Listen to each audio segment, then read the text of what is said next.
Hello, everybody. Welcome to the Enough to Keep Going podcast. This is episode number something.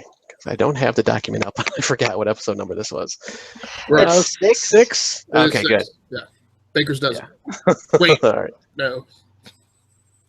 Yeah, six. Isn't a baker's dozen 13? But Yeah. Six or one half dozen the other. That's what I there you go. That works.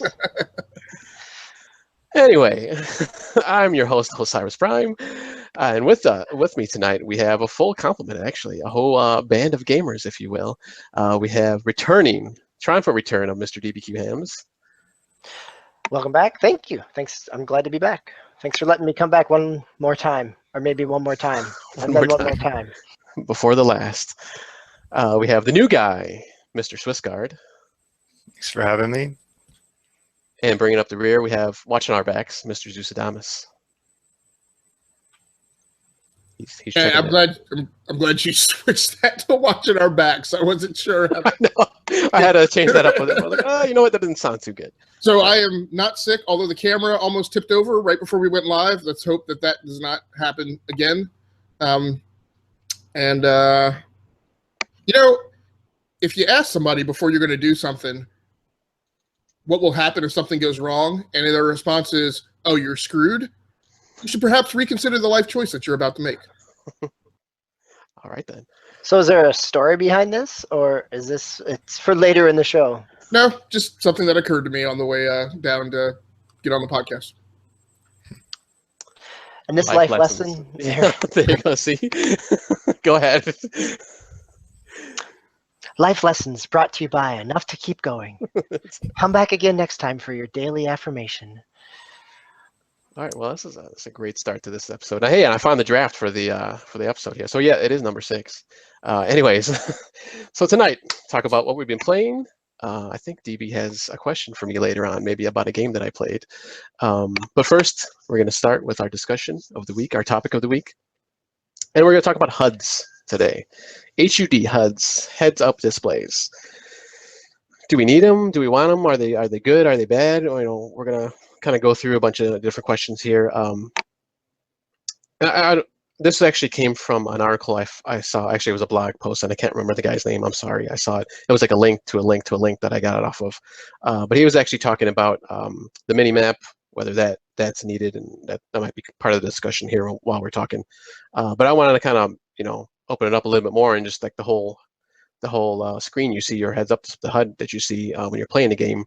Now, in some cases, at least for me, it kind of makes sense to have, health and ammo and stuff like that. Like if you're playing like a futuristic shooter, maybe like Halo or something like that. The guy's got a helmet on. I should say the guy. Master Chief has a helmet on. So he has all that display, in his visor as he's, going around. It kind of makes sense. But there's other times when maybe it gets in the way, it interferes with your gameplay, or maybe it takes you out of the game a little bit. Maybe maybe like in a Far Cry. Far Cry, first person. It's a jungle setting. Usually it's present day-ish, I would say. I suppose modern day. So you're usually not going to have like your health and your ammo. What do you need health for? And just I don't know. It's just a little weird sometimes, I guess, in certain games. Some games are like I forgot the name of the game. Dead Space, where it kind of, if I remember correctly, because I only played a little bit of the first one, it was kind of on like the player. I don't know if any of you guys ever played Dead Space. Yeah, you could see your life bar up in the arm of I'm trying to remember the guy's name, but yes, the engineer person, Isaac. Yes, yep. Yeah, so it was kind of a visual clue there, and sometimes, and that's third person gameplay, but first person, you'll have the ammo right on the gun. You can see it right there on the gun. So that's a little bit better. It makes a little bit more sense. But I don't know. What do you guys think of HUDs lately? Of in the past, have they gotten better? Have they, are they getting worse? Is there too much information on the screen? DB, if you want to chime in. Sure. I was waiting for you to figure out who was going to tackle this one. I want to see if someone jumped in, but I got it going. So I'll talk about it more as a third-person game, because I think the idea of doing it as a first-person game, you know, there are conceits there, right? You could think back about Metroid Prime on the GameCube and how, you know, a lot of that visor aspects make sense because you're, you know, just like you were talking about, or playing Titanfall and having those pieces there. But if I think about, you know, two games that I was really thinking about this that came out this year are one that's sitting right behind you or right next to you, Prime, is Breath of the Wild. And the amount, or sometimes a lack of, but sometimes the more things you get on that screen, you know, you're getting chimes and you're getting, you know, different radars. But then also Horizon Zero Dawn, two games that came out around the same time, both kind of that large, expansive adventures, you know, third-person games, where Horizon Zero Dawn, from the get-go, allows you to turn off a lot of that. And, you know, you can play it very much as a game and have all that information and treat it like a system, or pull and strip out that information and treat it as an immersive experience. And so I think, you know, that seems to be an interesting application of it, right? Is do we want this information because it helps us do better at succeeding at the game, or do we not want this information because it provides a better sense of immersion and an experience? So I'm going to toss that one back to Swiss over there and to see, you know, what are your thoughts on this?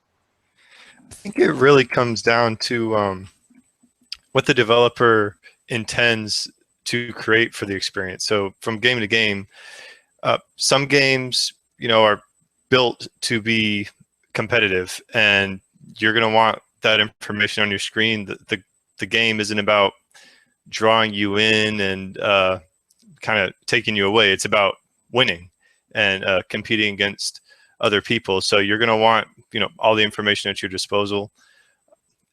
When this topic was pitched, you know, I like you, the first thing I thought of was Metroid Prime, and the developers really understood that experience, that you're Samus and you're on the alien world and you're looking around. And I remember everybody was really excited about the steam, you know, and little wad droplets appearing on your visor and everything. And that was, the HUD was a part of the experience.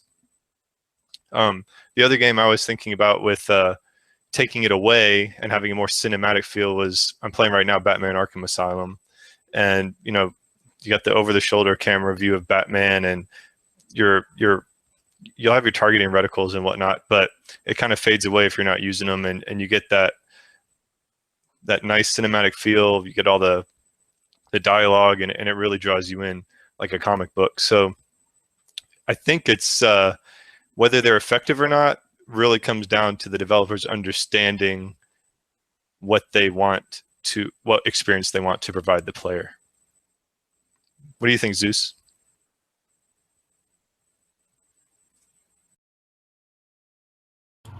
Yeah, you guys always catch me when I'm on the boards. Sorry. So it's an interesting concept, right? You know, I was just recently engaged in reading about a similar conversation where it comes to audio content, right? And you just mentioned that a lot of it depends on the original intent of the developer, and one of the counter philosophies in terms of audio content is that there are listeners who would claim that no, it's not about what the producer intended in the studio, right? It's about me optimizing the audio experience for myself and me hearing it as I believe I should hear it. And I feel like maybe there's some truth to that in terms of game experience, right? Because we just had a very long discussion last week about DB and I, you know, intermingling notions of game design with our own imagination and how we chose to experience the game, which I would certainly believe in a lot of cases had very little to do with how the game design was originally intended. So I guess, and this is part of my thing with the HUD and design, right? And I'll just go ahead and say my harsh statement and make it controversial deliberately to drive the conversation a little bit, right? I don't need you as a designer, as a developer, to try and convince me I'm not in a game. I know that I'm playing a game. right? Immersion to me is not about you stripping away graphical elements to try and trick my brain into thinking that I'm participating in some experience other than seeing a render of a 3D world on a 2D plane with a controller in my hand, right? If I want deeper immersion, I'll go get a flight control system for my sims, for my flight sims, right? I'll go get a wheel and pedals for my racing game. I don't need you to contrive something in the game design to try me and make me feel more immersed, right? I would rather you go work on the holodeck and give me that experience, because that's the only thing that I feel like is going to be the realization of a new, more immersive gaming experience. Immersion to me is about things that I do on my end, and I will say it's about the emotion that you evoke, and that emotion doesn't have anything to do with whether or not you tell me how many rounds of ammo I have in my assault rifle on the screen or not. So I'm definitely on the negative side of this argument, of this perspective, right? Because what bothers me is that there are, I don't know who exactly on a development team takes up the mantle of the religious crusade of Zero HUD design, right? But I don't know if it's the AI guys, and I don't know if it's the story guys. And those are the two teams or sub-teams on a game development team that I feel like that's where I need more focus and attention to. I need you to make the AI feel less cheesy, and I need you to make the story evoke something emotional in me, and give me a great villain that I hate. I don't need you to expend labor hours in your development cycle wrapped around the axle about Zero HUD design. Yeah, I think that's, I think it would be interesting to see where that debate happens, right? Is that, is there the systems people who are trying to put this package together to help a player understand all the intricate systems that they've created, or is it your graphical design people, that want to remove the interface so that you've got a beautiful skybox to lose yourself in, which doesn't actually, as you said, short of holodeck or even really good VR, it's not like you're going to forget that you're sitting somewhere with the rest of the world around you playing this game.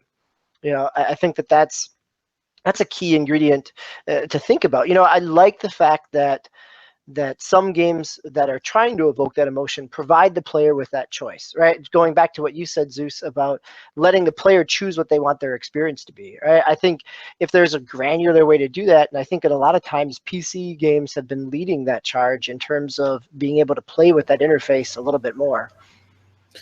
Yeah, and part of the thing that bothers me about this gold rush to implement this particular design vector is, games. And I used to talk about this a lot with real-time strategy games, right? One of the reasons it took me such a long time to grasp real-time strategy games was, and one of the reasons I disliked them for so long is because of jobs and occupations I've had in my real life, right? My perspective is when I walk onto the battlefield, I don't forage for wheat, right? I don't have people gathering wood and timbers, right? On a larger strategic scale, sure, those things happen as you try and harvest material resources, but they're not what they rendered in RTSs. So it just felt like a contrivance, right? I didn't need that. And that's why the first RTS that I really got hooked on was ground control, because they did away with all that, right? I was like, what you're presenting to me is a tactical situation. What I deploy to the battlefield with is what I bring with me, and that's it, right? If reinforcements arrive, then maybe they can bring other stuff, but like, I'm not going out to the battlefield telling a bunch of infantrymen to build an infantry barrack so it can produce more soldiers, right? I have the soldiers that I show up with on the battlefield are the ones that are on the amphibious carrier, right?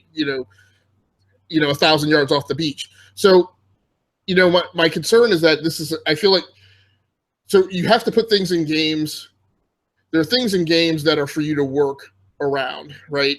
For you to work around the fact that the game isn't the reality. I used to talk about control, like I don't need motion controls. If I'm going to play an RTS, what I need voice commands, because that's how I actually fight a war, right? I'm on a radio and I radio a command and somebody follows it, right? So I don't need 15 bajillion like different gaming peripherals to fake that. I just give me voice commands.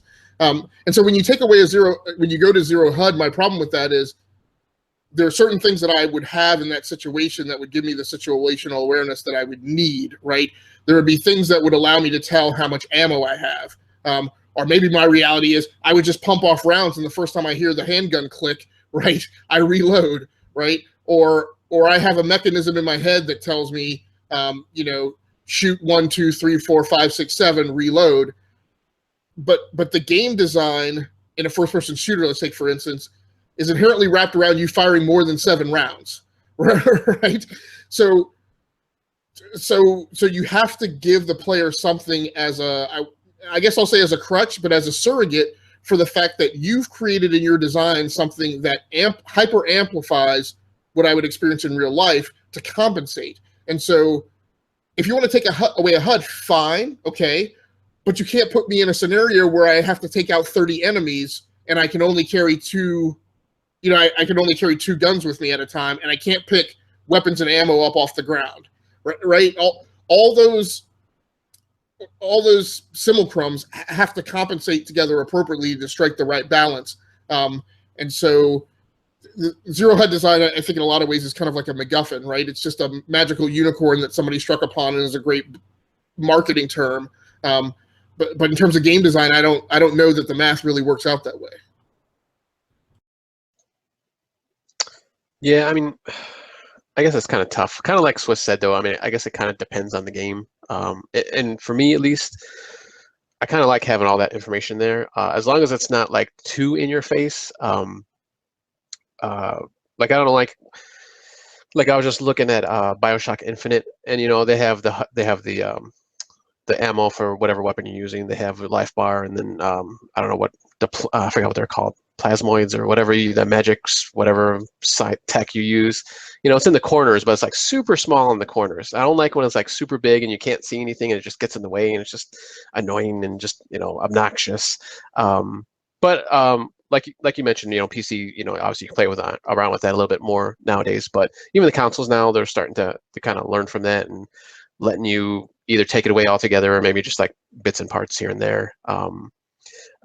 I was just thinking of a game. Minecraft, obviously super simple game. You don't really need a lot to it, but it does have HUDs. It has like your inventory and has health and all that. But you can actually, I'm not sure if you can totally take away the HUD from that, but I know you can do like transparency, at least on the console. Probably on the PC version you can, but then that's another way of going about it, I guess. Just making playing around with the transparency so you can barely see it, or it's all all on your face. So I don't know.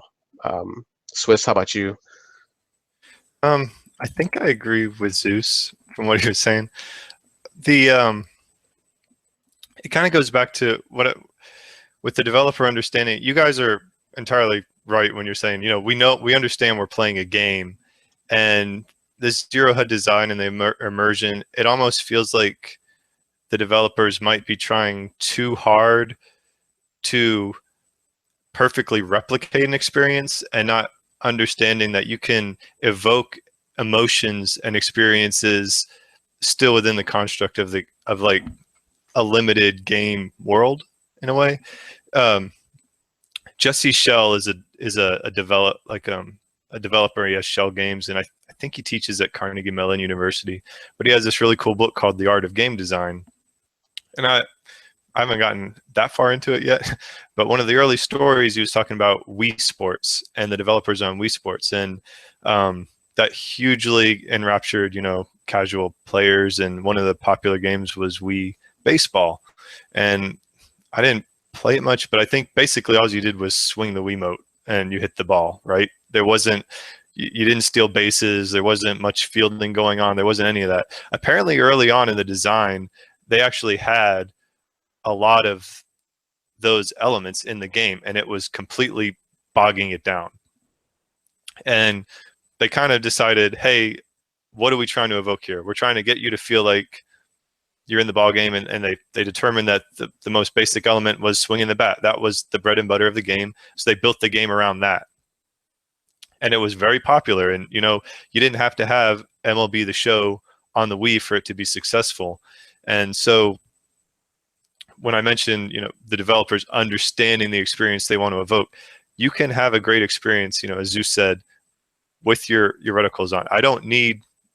I really liked your example of shooting your gun and then hearing the click to know that you're out of ammo. Okay, if that happened to me in a game, I'd probably be annoyed because I'd feel like the game was being cheap in a way.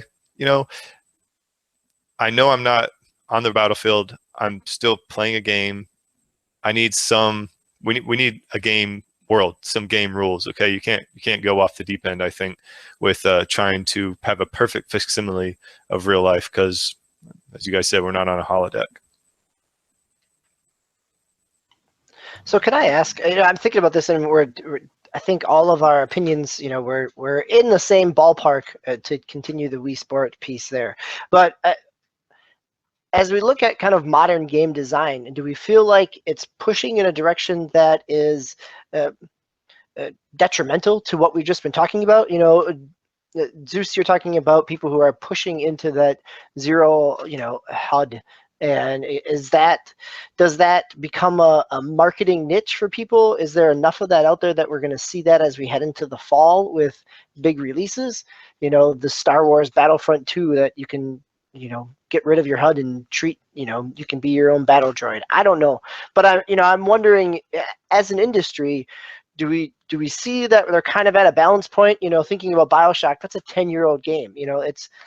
I don't know that design of HUDs has changed drastically. We've also referenced Metroid Prime, which is a 16-year-old game, right? Are we settled into a safe, comfortable space, or is it a rut? So I guess my feelings are on the con side, right? So I feel like what's going on is, it's a little like VR, although VR, I will give it a bit of a nod and say it's something a little different. In so many spaces in technology, everybody's looking for the next big thing, right?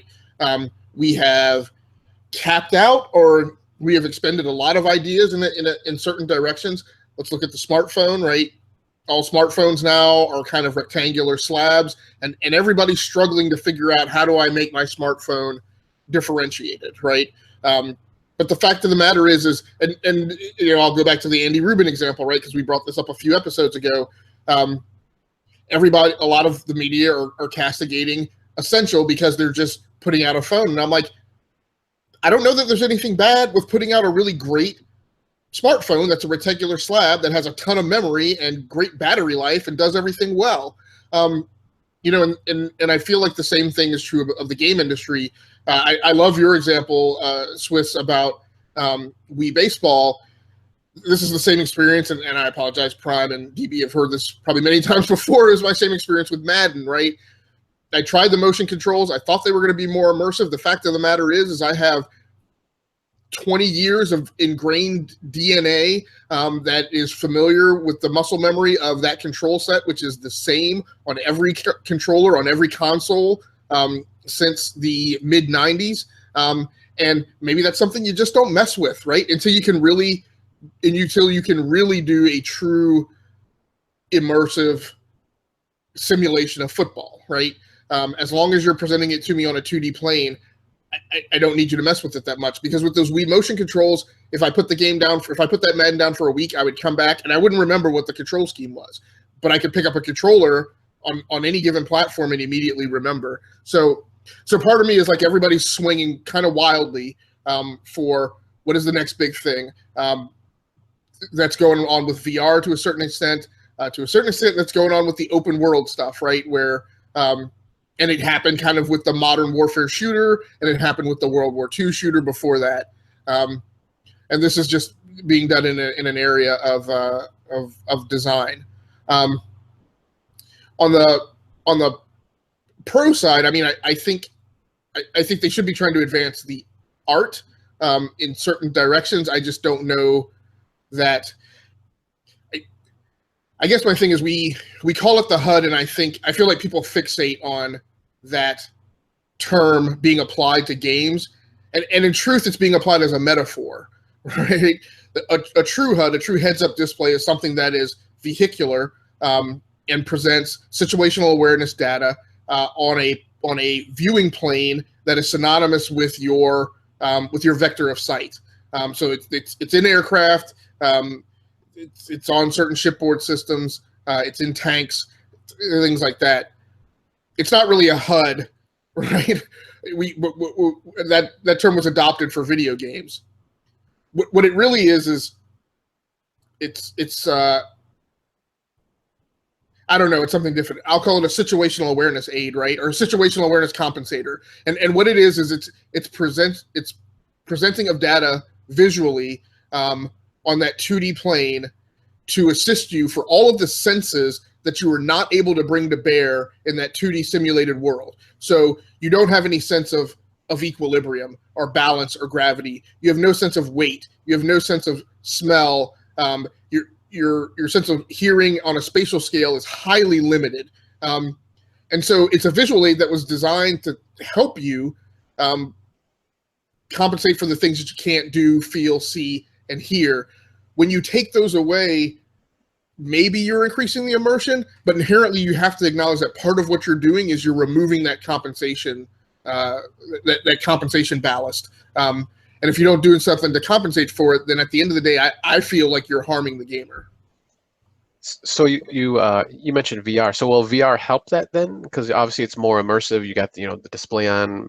Maybe not right now, but like later on, where you can, I guess, have like like gloves or something that you can wear, and then you can move around in a little bit better than just like a regular controller that you have in your hand, or just like motion sticks. You can like look down and see, like it might be like a Pip-Boy or something, whatever, some kind of thing on your arm where you can actually see all that stuff. So that way you don't have all that stuff on your screen when you're looking around. I feel like, man, VR engineers are going to hate me. I feel like VR simply shifts that problem to a different space, but it doesn't solve it.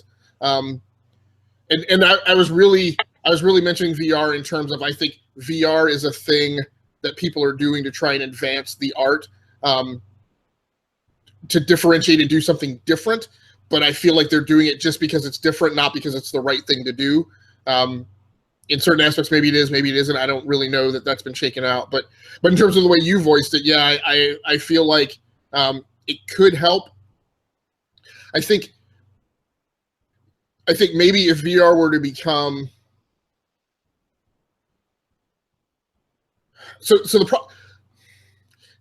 if VR were able to bring to bear all of those senses that I just mentioned you don't have in the 2D plane, right? So smell, hearing,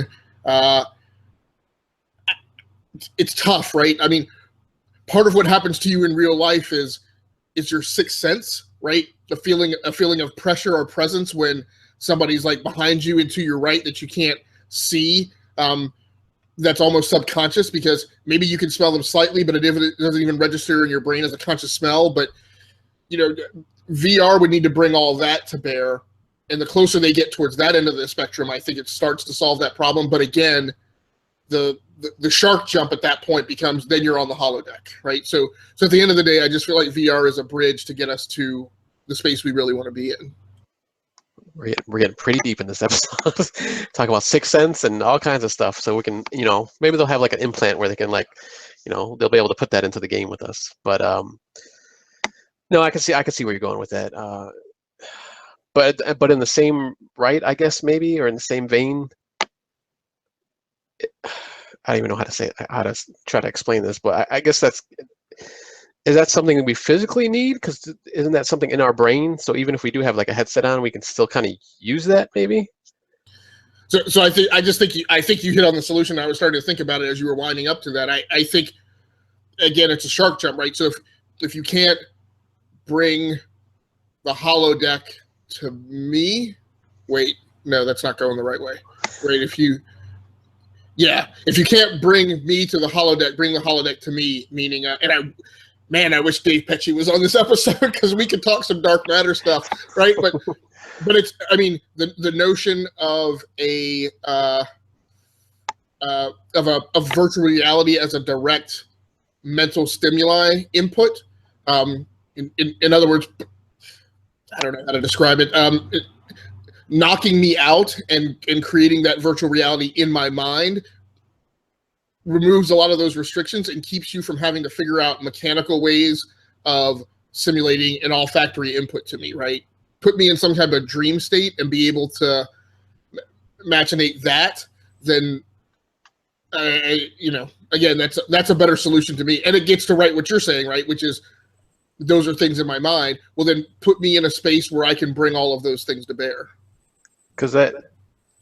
Oh, Swiss, I don't know if you wanted to say something. Go ahead. Oh, I was just going to comment on. It sounds like Zeus wants to jack into the Matrix or whatever, but no, I was with the VR and what Zeus is getting to. He wants a VR experience that will we'll get over that barrier where people can identify fakeness easily. Like you have those the robots, and they try to make a really lifelike robot. You can tell it's a robot. I mean, they might have the skin perfect and do the eyebrows just right and whatnot, but there's just something there that humans have the inherent ability to identify, I don't know, falsehood, or they can see they understand what's real and what isn't. And the word escapes me that I'm looking for. The uncanny valley type of thing you're talking about? Yeah, exactly. So is it verisimilitude? Is it verisimilitude? Is that the suspension of disbelief? Let's say yes. I don't know. I'll fact check it. We'll say yes. Go ahead. Keep going. That's all I was getting at. So, with VR, or I guess if we bring it back to the heads-up displays, you're not going to bridge that gap. I mean, we're just not. So until we can completely, we're at the point where we're in the Matrix, or we're Total Recall or whatever, and can't tell reality from something artificial. I think designers need to accept that and then just try to build an interface that enables the gameplay. No, I see where you're going. I was kind of go along that same line and say, I guess there's kind of that now, but more visually, I guess, just because, you hear about people getting like sick when they're doing certain VR things. Not necessarily because of the motion, because it's like weird, but because they're going through, like, say, like a roller coaster or something. They're actually doing that in VR, and it actually makes them physically sick just because of the motion and stuff like that, or just something like that. So I don't know. I guess maybe one day we'll get to that point. But any last words before we kind of head out? Maybe kind of a quick what's your best HUD, or whatever you want to call it, SAC, as Zeus was saying before. Maybe we don't. Maybe we don't call that. Okay. SAC. Yeah, I don't know that we need to talk about our best SAC on this podcast. So, but before I want to ask a question though. Does it prevent you from enjoying a game? Does it take you, as Zeus, as you were saying, whether it's the providing you additional information to make up for those senses, or providing you things that you may not have taken into battle, does that experience, does the HUD prevent you from enjoying the game? Or have you had an experience where the HUD is either too much or too little that turns you off and away from a game? World of Warcraft.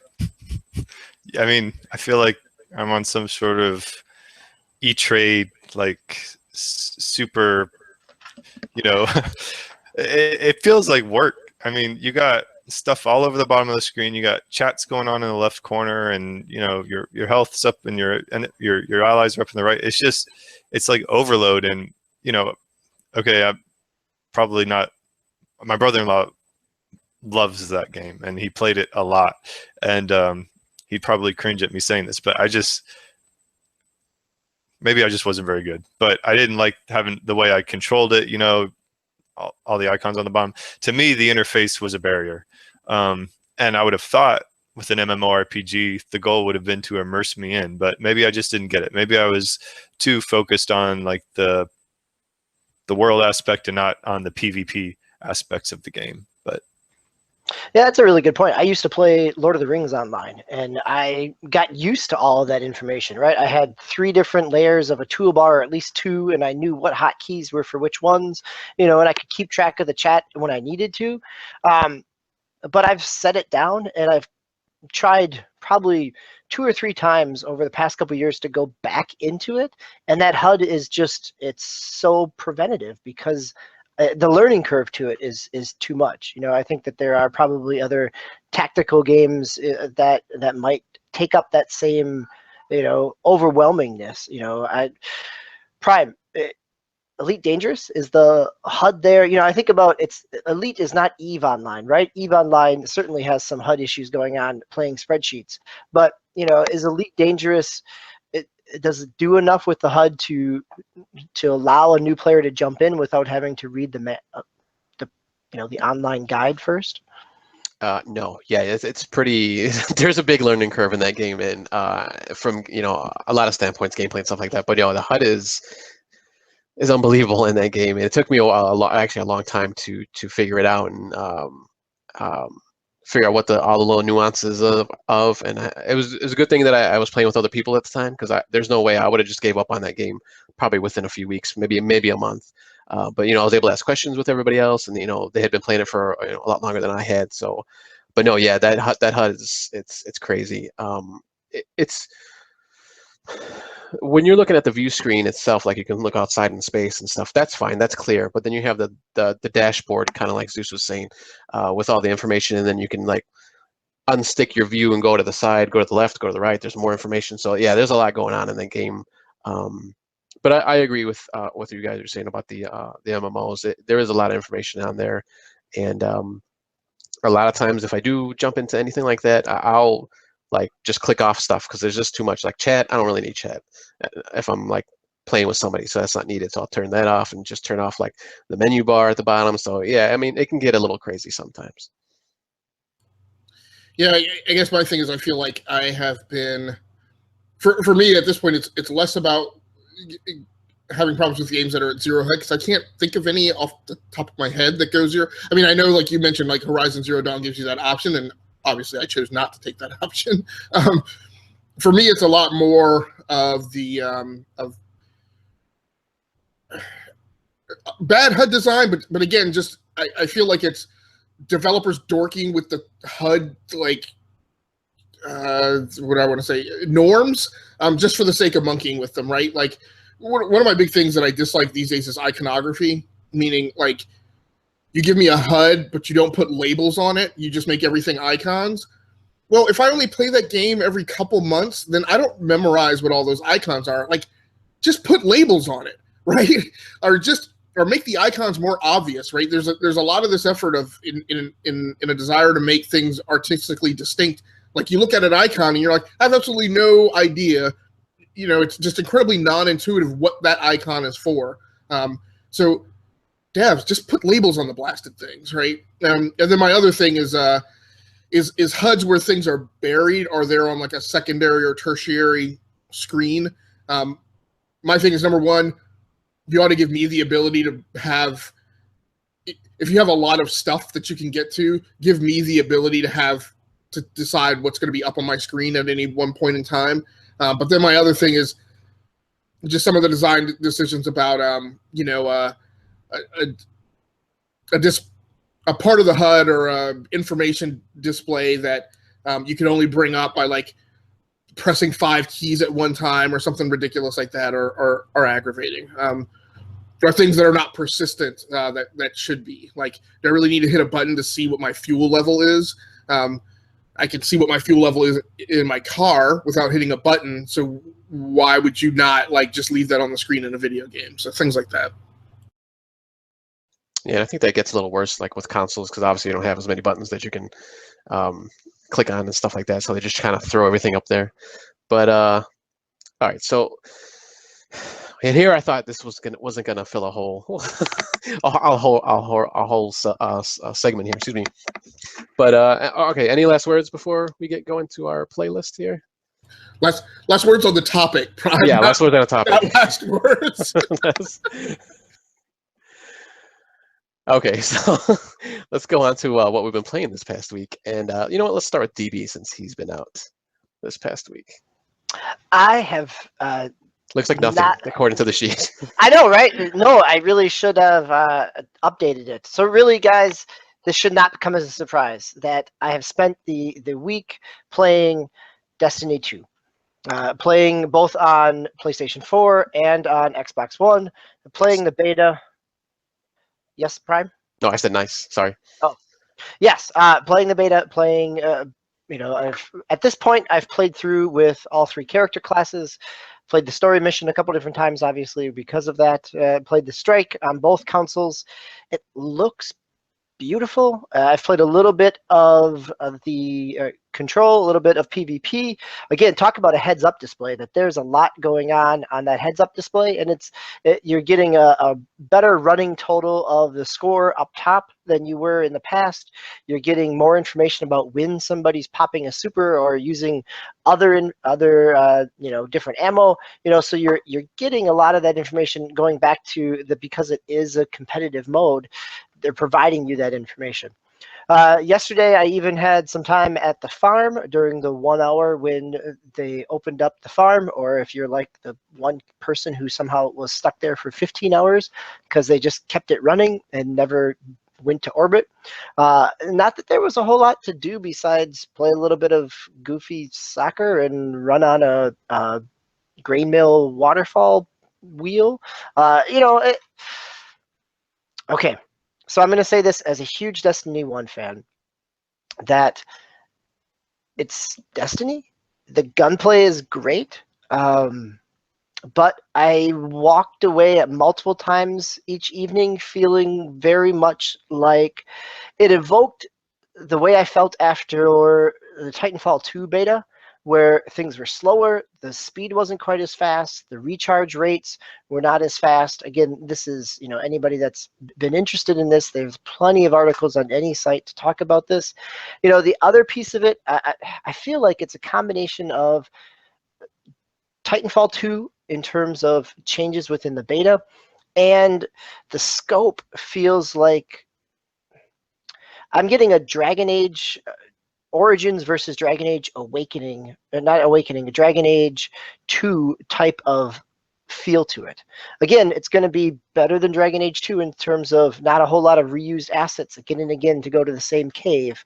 But Dragon Age 1 was this massive, expansive scope of a story that brought you across a variety of lands and told this big epic tale. And Dragon Age 2 was a very narrow, tight focus. Not saying either one is better than the other, and that seems to be the case here, because we go from this, traveler and darkness and all these different races that we may or may not know a whole lot about, and now we have one big bad that speaks English, and it takes away our light from the very beginning, and so we've got a solid target to go after. So the scope feels very different. So I guess So does it feel like Destiny expansion pack? No, not at all. No, I'll say it feels different, right? Because I even went back this week and played a little bit of Destiny 1, just to kind of get a sense of how how the movement feels, how the gunplay feels. The way that the story's told and the way that the graphics look, this does not look like Rise of Iron, right? That the storytelling is better, it's more engaging, they're more deliberate about it. There's more story in this one beta mission than there was in an entire expansion pack during the first year of Destiny. So, very much it feels like it's a new game. I guess the challenging part about the beta is that it's such a closed off beta that you're not getting loot drops. You're not being able to really play with the systems to know how that's going to feel in the real game. I think that for people that enjoyed Destiny 1, this is more of a good thing. For people that were turned off because of the story, this has the potential to bring, I would encourage people to if you haven't played the beta, this could bring people back in because it's going to be a little more solid. Do you think they would have been better off running a single player beta? I think that the way that they're doing it, they definitely needed to do the multiplayer beta. I think that this very much was a server test and balancing pieces. They even patched it over the course of the weekend with some power ammo drops. But there's also been, to your point, Zeus, there's been a lot of conversation online about things are balanced for PvP much more so than PvE. That the way the new weapons changes happen, it provides more balance for competitive player versus player multiplayer matches versus the powerful feeling that you got within the story mission. So all that said and done, I really kind of walked away lukewarm with it, and so that's where I'd love to hear Prime. I'd love to hear your perspective, because you were not a big Destiny 1 fan, but you are a big first-person shooter fan. So did you get a chance to play it more than a few minutes? Do you have a sense of your thoughts on it? Well, I wouldn't say I wasn't like a Destiny, not a Destiny fan of the first one. It was more just what they did after the Taken King, where they took stuff away from like the multiplayer and stuff like that. So I mean, when I was playing it, I enjoyed the heck out of it. I love multiplayer. Obviously the story was what it was, and I didn't get any expansions in between that and the Taken King. So I was just doing like vanilla playthrough of the single player story. But unfortunately, I only got to play a little bit of the beta on Friday afternoon, I believe it was. So whatever that first kind of story mission they throw you into, I only played a little bit of that. So, and it felt like Destiny to me. I'm not sure, like the enemies they encountered, I never saw those before, so I don't know if those are familiar, if those, if they're in there before. So, that was cool because it was something different. But as a whole, yeah, it felt like Destiny. Not that there was anything wrong with that. I love the gameplay of the first one. And this is spot on. It's the same thing. A little different on the moveset or on the powers you have. Like I picked the Warlock, of course, again this time around. So that was kind of cool how he had that sword thing that he was like shooting rays from. So that was cool. But as a whole, it kind of got me almost getting having Destiny fever again. It was kind of getting those juices flowing from playing Destiny that first time around. So. Of that little bit I played, like I said, it was just single player. Unfortunately, I didn't get to do multiplayer. Now, is it done then for this? The beta is done, or is it still going? Or so the beta goes until tomorrow. If you had downloaded the client over the course of the weekend, you can keep playing. But I believe it's been pulled from the stores at this stage. It was supposed to stop on Sunday night, and they extended it for another day and a half or 2 days. Oh, okay, so maybe I'll try to get back in there. Maybe we'll see. So if you only played that for a little while, what else did you play this past week, Prime? Well, I did play my usuals, Rocket League, of course, and Crossout, which I'm still going through, still grinding away at that game. It's cool because I've leveled up a little bit more. I can pick a different faction now. I got past level 10. After you get past level 10, you can pick 3 other factions, and they give you different, car parts and weapons and all kinds of stuff like that. So I've been enjoying that. I made actually I had to make 2 cars again because I deleted my one by mistake. So I made 2 cars. So I rebuilt my original one, and then I made another one, just like a shotgun. That's all it does. So that was pretty cool. And then just machine guns on my original one. But yeah, I'm having a lot of fun with that still, and hopefully I'll get to I'll keep going with that. And I'll mention why in a minute here. But and then mentioning Pokemon Go because they had the Pokemon Fest this past weekend in Chicago, not too far from me. Now I didn't get tickets for that. I didn't get to go into the fest, but there was other things you could do around that just getting Pokemon, and they released new legendaries and stuff. I didn't see any of those yet, but that was cool. I went with my brother and my nephew and my son, so it was a cool family thing to do. We're just walking around getting stuff, so that was cool. And then like I said, I was playing the Destiny beta for a little bit, and as you can see, I finally got a Switch. Finally picked one up actually just today, so I didn't get to. I saw that, but I thought maybe I missed something last week. Oh no! So yeah, I picked it up. I got it. Wait, I got it. Slow clap for Nintendo. Yeah, surprisingly, I was able to find one at Target. Actually, well, what happened was Saturday and Sunday, I saw them. They had like a limited stock at a couple of the stores, but I wasn't able to go at that point. So then I was at work today, and after lunch or before lunch, I was checking, again, and actually had them in stock, still limited stock. So I went to the one that didn't have any. So I was like, oh, I'll try this other one. What the heck? And they had like 3, I think. They had like 2 behind the counter and then another one that was out in the display area. So that's 3. I actually saw 3 in the wild. So that was amazing. So are we all on the Switch now? I think so. Yeah, Swiss has the Switch, right? Yeah, I was able to pick one up. Nice. So, Okay, yeah, that's what I thought.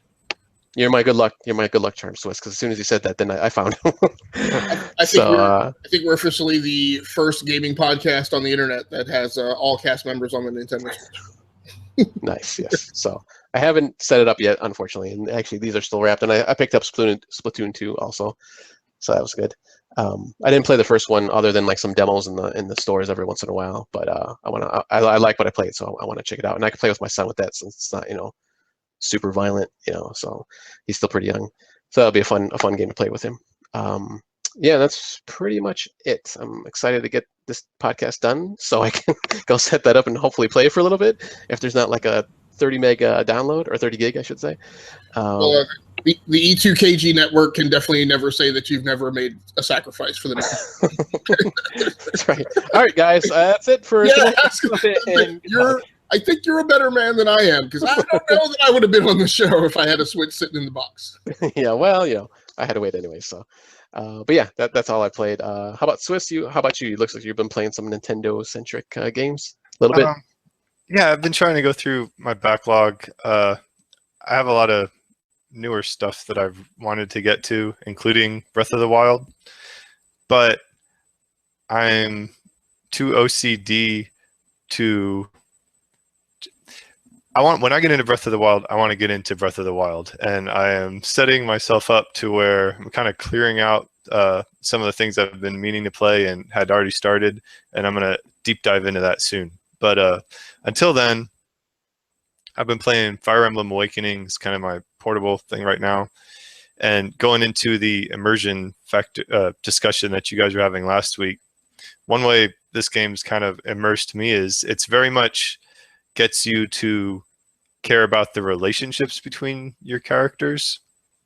I think they work together. You can link them together, and then they gain affinity for each other, and they provide stat bonuses on the battlefield. But afterwards, they'll have little conversations and whatnot. And I'm a dork enough where I'm actually out who I want to marry who, and so I got like Kron and Sumia to the point where I feel like it is a detriment to my strategy during the matches, because I'll want these two characters to work together so I can increase their affinity for one another, and it doesn't make sense tactically. So I'm having to balance that out, which is somewhat embarrassing. So, Swiss, you don't know me from anybody, but I have to ask you this question. Who is your character romancing at this time? I was originally going with Muriel the Wizard, I think her name was, and then because I was going to try to make some sort of super kid wizard, but I I kind of realized that I wanted to team her up with the archer, and right now I just kind of have my main character going solo and just kind of popping in where he needs to, but so to speak. Yeah. How many hours? How many hours in are you? I'm not that far in. I'm only on like chapter 6 or 7, simply because I set it to hard mode and permadeath, and I cannot stand having a permadeath. So I'm doing a lot of resetting, but it's been fun. I probably need to be making more progress, but we'll see. I'm going through a phase where I'm trying to set up some new relationships. So Fire Emblem dating simulator. I've been playing a little Batman Arkham Asylum. That one's been sitting on my shelf for a long time, and that's one of the games I want to clear out before I get into Breath of the Wild. But I've been enjoying it a great deal.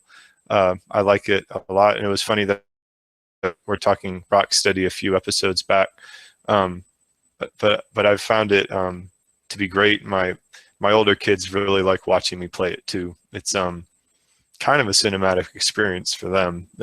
my son actually, when I get home from work, will like, can I watch you play Batman tonight? And that's kind of a big thing. And the last thing is Splatoon. So I've been playing a lot of that. My older kids have been playing a lot of that, and to the point where we also downloaded Splatfest, the Splatoon 2 Splatfest about a week ago. So that was great. And Prime is in for a treat. I really like the changes that they seem to have made with Splatoon 2. The weapons are diverse, but the special attacks seem to be they're just cooler on the new game. They're a little bit more unique. They have a little bit more character. Like with in Splatoon 2 on the roller, their special attack is kind of almost like a Thor pounding the ground, and he explodes the ink around him. And then you have jetpacks that launch ink bombs from them. So they got a little bit more creative with it, and some of the little details, like if you have dually guns, in the first game you would jump and whatnot. Everybody has the jump. With the dualies, you dash to the side and you roll on the ground, and so it's just some nice updates. I think it's an evolution. I can tell it's a new game, but they didn't break it, which I was worried about. They also didn't fix being able to switch your weapon in the lobby, unfortunately. But that's my only drawback. What about you, Zeus? Hey, well, the first thing I have is a question I just realized. So, DB, what platform were you playing the Destiny 2 beta on? So I played both on PS4 and Xbox One. Okay. All right. So I played the strike on both, played the mission through on both. The difference, I would say, the challenge there, comparing them wise, is I played one in a 1080p and one in a 720, so I can't necessarily match them graphically, but playing a PS4 on a 1080p sure looks pretty. Okay. And when does Destiny 2 come out again? Does anybody remember? 6th of September. Okay, so 2 months before the Xbox One X comes out. Yep. So I wonder, has anything been announced about One X enhancements or for Destiny? Graphical texture pieces, it's going to be similar to what the PlayStation Pro is in terms of, running really beautifully in 4K, but in terms of gameplay enhancements, it's still going to be 30 frames per second. That's not going to change versus the X or the Pro. The 60 frames per second will only be on PC, and that beta comes out sometime unannounced yet in August. Okay. All right, so for me, I joined Prime and spending a lot of time on the Xbox One. I don't know what got into me. It may have just been at random, but I spent a lot of time plumbing the backlog of retro games, meaning backwards compatible games that are available on Xbox One, but were actually originally Xbox 360 games. So I started off with a little Dirt 3, which I have for the PC, but I had never played on the Xbox One. It feels like the campaign is a little different. It could be that the events that I raced this weekend were events that I had already raced on the PC, and I just kind of had forgotten that I actually played those. But it seems like the campaign has a different structure on Xbox 360/1. I'm not sure if that's true, but I need to eventually check that out. So, and probably one of the bigger games that I played this weekend was Soul Calibur. So, one of my favorite games on the Dreamcast.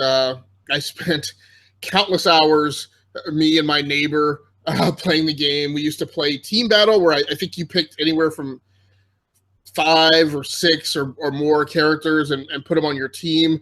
And it was a little bit of an art of who did you pick on your team, but also how you sequence them, because you could take the approach of stacking all of your heavy hitters up front and the people you were really good with, but then maybe you should stack those towards the back so that if your opponent kind of runs through your characters at the beginning, you have some heavy relief hitters sitting in wait before he can run the table on you.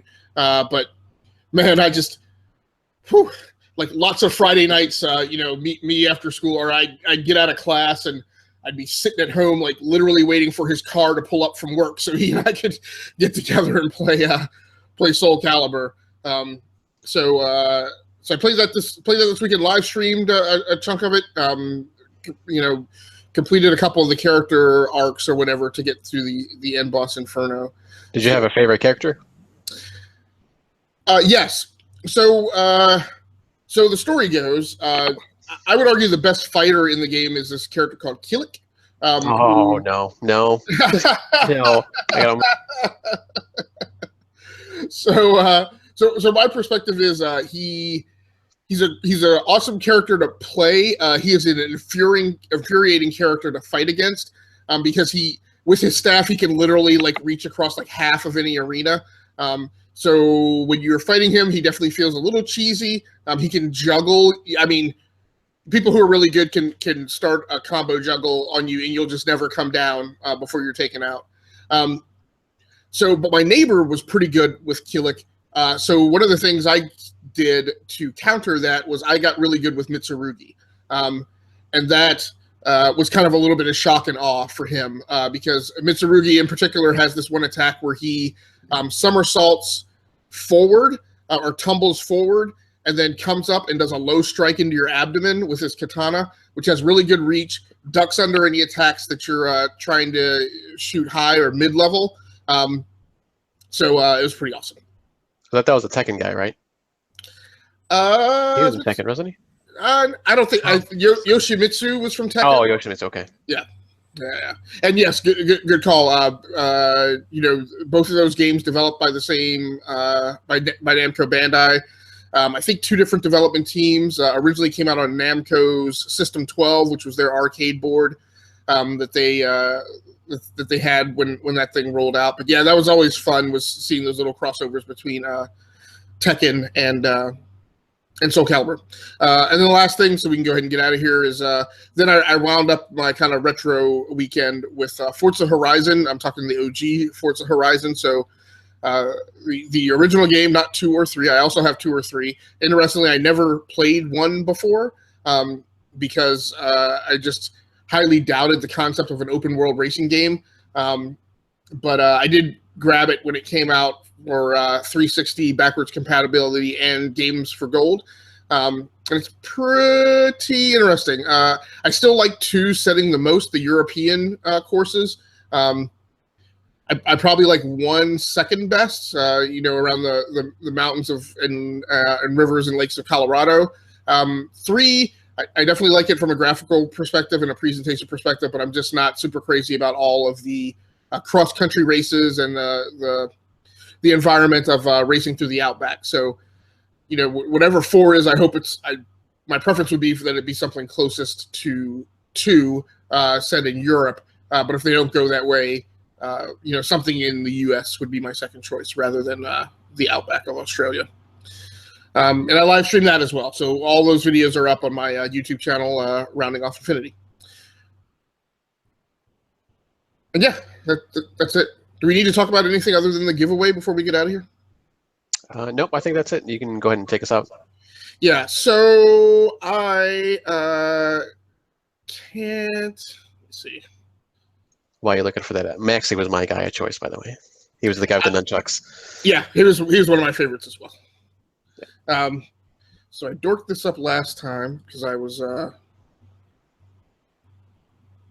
logged in and presented all my personal information. So we're doing a giveaway this week for the Enough to Keep Going show. Hopefully I'll have it up for you here shortly. Yeah, so I'm not glad nabbit. Sorry. Yeah, so I'm not logged in now. So let me show you what we are giving away. So this week we're giving away an Xbox wireless controller Dawn Shadow Special Edition. So yes, it's specific to Xbox One fans, but if you're a PS4 loyalist and you're just a hater, you could register for this and then sell it to your Xbox One knaves at a jacked up price or something, or get it sent to you and carve PS4 Forever on the back of it and then give it to them. I don't know. You can use it on your PC though. Yes, you can.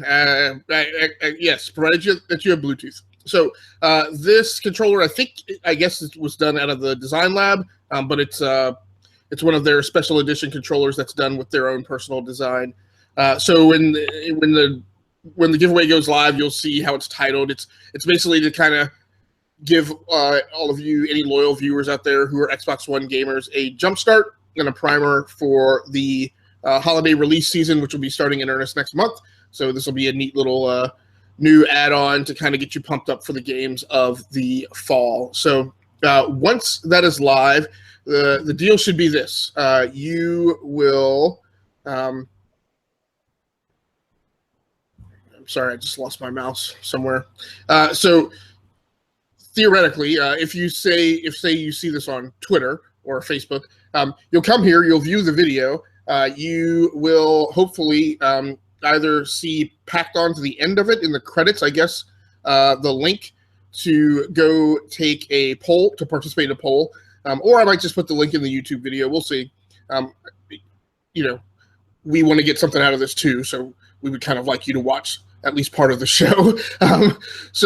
But somewhere you'll find the link, you'll go and participate in a poll. And the poll is about our discussion topic tonight. So it's asking your opinion in a very limited manner, kind of asking your opinion on Zero HUD design. And I think the options I put into the poll are definitely the way of the future, definitely not the way of the future, okay, but not for Sims, you know, something in between, and maybe a couple other choices. So please go, you'll follow the link, participate in the poll, and then you'll be entered to win this controller. There is only one up for grabs.